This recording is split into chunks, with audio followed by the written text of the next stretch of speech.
एक बार एक जंगल के निकट दो राजाओं के बीच घोर युद्ध हुआ। एक जीता, दूसरा हारा। सेनाएं अपने नगरों को लौट गई। बस सेना का एक ढोल पीछे रह गया। उस ढोल को बजा बजाकर सेना के साथ गए भांड व चारण रात को वीरता की कहानियां सुनाते थे। युद्ध के बाद एक दिन आंधी आई। आंधी के जोर में वह ढोल लुढ़कता पुढ़कता पेड़ के पास जाकर टिक गया। उस पेड़ की सूखी टहनियां ढोल से इस तरह से सट गई थी कि तेज हवा चलते ही ढोल पर टकरा जाती थी और ढमाढम की गुंजायमान आवाज होती। एक सियार उस क्षेत्र में घूमता था। उसने ढोल की आवाज सुनी। वह बड़ा भयभीत हुआ। ऐसी अजीब आवाज बोलते पहले उसने किसी जानवर को नहीं सुना था। वह सोचने लगा कि यह कैसा जानवर है जो ऐसी जोरदार बोली बोलता है, ढमाढम। सियार छिपकर ढोल को देखता रहता, यह जानने के लिए कि यह जीव उड़ने वाला है या चार टांगों पर दौड़ने वाला। एक दिन सियार झाड़ी के पीछे छुपकर ढोल पर नजर रखे था। तभी पेड़ से नीचे उतरती हुई एक गिलहरी कूदकर ढोल पर उतरी। हल्की सी ढम की आवाज भी हुई।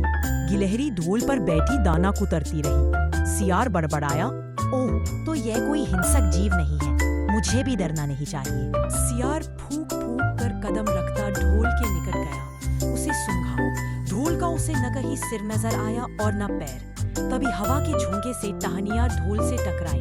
धम की आवाज हुई और सियार उछलकर पीछे जा गिरा। अब समझ आया। सियार उड़ने की कोशिश करता हुआ बोला, यह तो बाहर का खोल है, चीज इस खोल के अंदर है।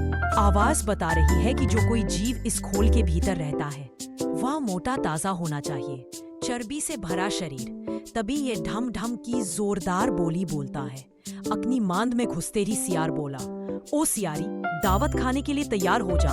एक मोटे ताजे शिकार का पता लगाकर आया हूँ। पूछने लगी, तुम उसे मारकर क्यों नहीं लाए? सियार ने उसे झिड़की दी, क्योंकि मैं तेरी तरह मूर्ख नहीं हूँ।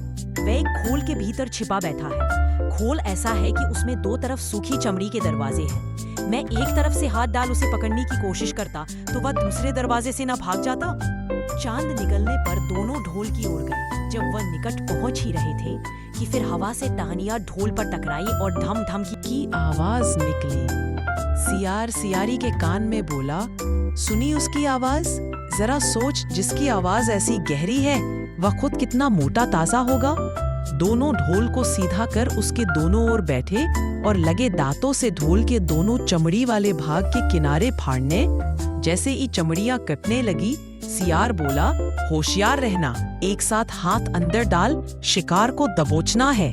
दोनों ने हूं की आवाज के साथ हाथ ढोल के भीतर डाले और अंदर टटोलने लगे। अंदर कुछ नहीं था, एक दूसरे के हाथ ही पकड़ में आए।